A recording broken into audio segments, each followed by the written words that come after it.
Perserikatan Bangsa-Bangsa menyebut kesetaraan perempuan di dunia masih tertinggal jauh, meski sudah masuk salah satu dari 17 butir tujuan pembangunan berkelanjutan yang berakhir pada 2030 mendatang. Pernahkah kalian membayangkan rasanya menjadi seorang perempuan yang tidak pernah bisa menentukan kapan ia harus periksa ke bidan karena ia harus meminta izin kepada suaminya? Di balik hakikatnya pelayanan kesehatan yang harusnya adil untuk semua, nyatanya perempuan masih mengalami ketimpangan dalam mendapatkan haknya, terutama dalam pelayanan kebidanan. Video ini akan mengajak kita menelusuri bagaimana kajian Kemenak sangat penting dalam pelayanan kebidanan dan apa dampak ketidaksetaraan sosial terhadap kesehatan perempuan. Gender bukan cuma tentang laki-laki atau perempuan, tapi tentang peran, tanggung jawab, dan harapan sosial yang dibentuk terhadap keduanya. Dan sayangnya, sistem itu seringkali membuat perempuan lebih rentan. Dalam konteks kebidanan, ini terlihat dari siapa yang boleh membuat keputusan tentang tubuh perempuan sendiri. Bayangkan, masih banyak perempuan di luar sana yang tidak bisa memilih tempat bersalin karena ditentukan oleh keluarga. Ini bukan hanya masalah hak, tetapi juga keselamatan jiwa. Baiklah, lanjut ke materi kedua tentang kajian gender versus seks. Apakah kalian tahu tentang gender itu apa?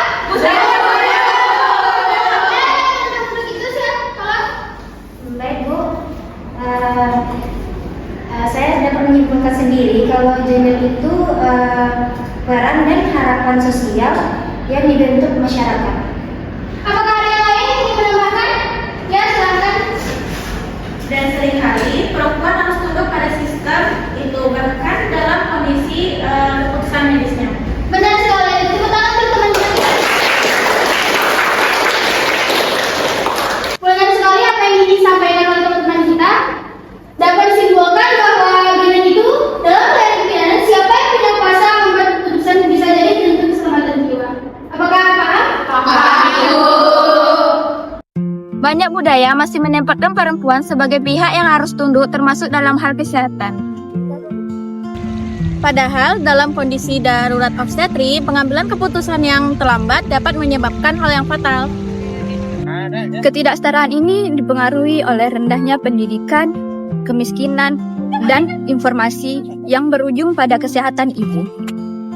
Dari hasil musyawarah, perempuan harus menunggu izin dari suami jika ingin berobat. Tapi Bu, dari kondisi darurat seperti ini, keterlambatan bisa berakibat fatal. Iya, benar. Kami perlu edukasi banyak yang belum tahu bahayanya menunda kesehatan. Kita bisa mulai diskusi seperti ini dari masyarakat sendiri. Kita masih banyak mendengar kasus perempuan ditolak di puskesmas karena tidak membawa buku KIA atau dimarahi karena tidak datang dengan suaminya. Di sisi lain, perempuan dengan HIV disabilitas atau dari suku tertentu kadang dilakukan tidak adil oleh tenaga kesehatan. Oleh karena itu, stigma itu nyata. Ini semua menunjukkan bahwa pelayanan kesehatan belum sepenuhnya responsif gender.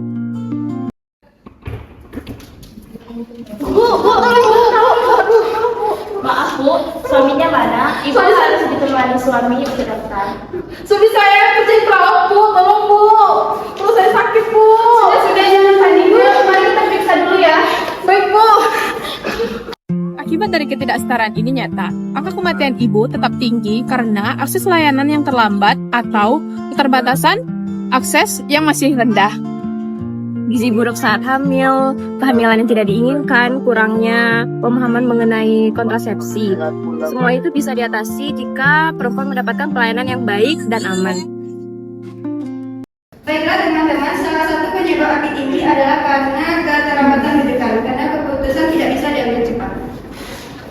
Baiklah, selanjutnya gizi buruk saat hamil juga tinggi karena ibu nggak bisa mengakses layanan tepat waktu. Ya, tepat sekali presentasi kalian. Apakah ada yang ingin menyimpulkan materi dari kelompok ini? Bidan juga punya peran penting sebagai advokat hak perempuan. Kita bukan hanya penyedia layanan, tetapi pendamping, pendengar, dan pembela. Pelayanan kebidanan itu harus responsif gender. Itu artinya, perempuan harus dilibatkan dalam pengambilan keputusan, dihargai suaranya, dan tidak boleh dihakimi latar belakangnya. Dan tentu saja, semua itu harus dimulai dari komunikasi yang empatik serta layanan lingkungan yang aman secara fisik dan psikologis. Bu, semua tentang tubuh ibu harus ibu pahami. Saya akan jelaskan opsinya. Tapi kata mertua saya harus nurut aja. Tugas saya bukan hanya memberikan layanan, tapi juga memastikan ibu punya hak untuk memilih dan didengar. Pemerintah sudah mendorong pengurusutamaan gender di setiap sektor, termasuk kesehatan. Tapi, di lapangan masih tetap harus kita kawal.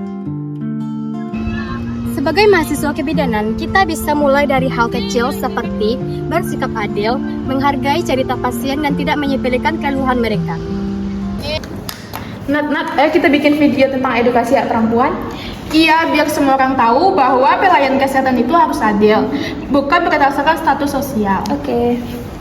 Kajian gender bukan tentang teori. Ini tentang keadilan, kemanusiaan, dan tentang masa depan seluruh perempuan Indonesia. Jadi, anak-anak semua, kajian kita ini bukan hanya sekedar teori.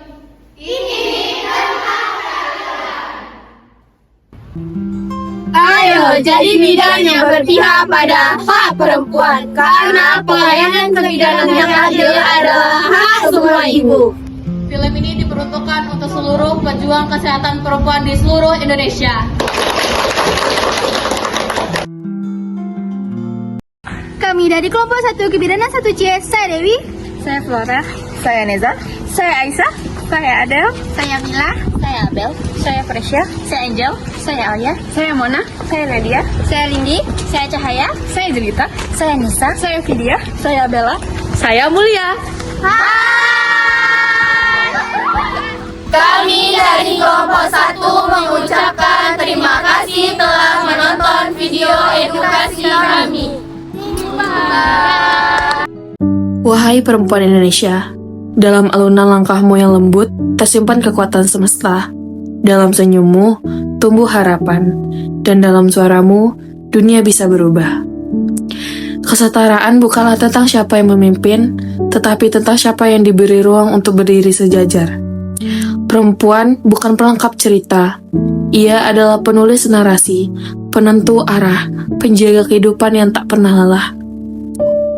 Kita tidak meminta keistimewaan. Kita hanya menuntut keadilan. Hak untuk bermimpi setinggi langit. Hak untuk berkata tidak. Hak untuk didengar, dihargai, dan dipercaya. Perempuan Indonesia telah lama menjadi cahaya yang menyinari keluarga, masyarakat, dan bangsa, meski kadang tersembunyi di balik bayang. Kini, waktunya melangkah keluar dari bayang-bayang dan berdiri di tempat yang terang. Dengan kepala tegak dan hati lapang. Mari kita saling menggandeng tangan, bukan saling menjatuhkan, karena perubahan takkan lahir dari diam, tapi dari suara-suara kecil yang tak pernah padam. Untukmu, perempuan Indonesia, kau bukan setengah dari dunia, kau adalah dunia itu sendiri.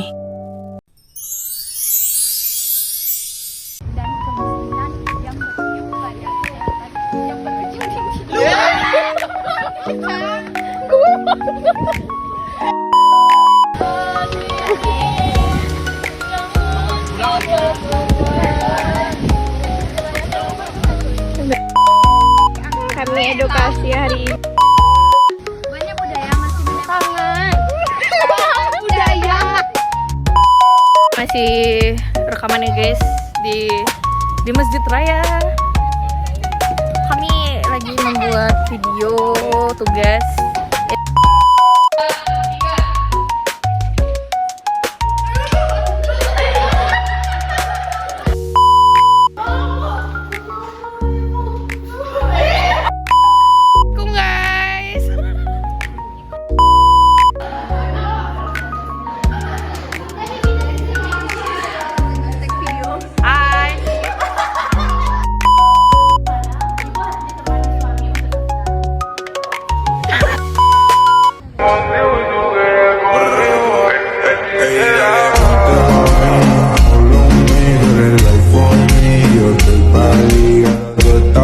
Mamá me tuvimos de local, de abrimos de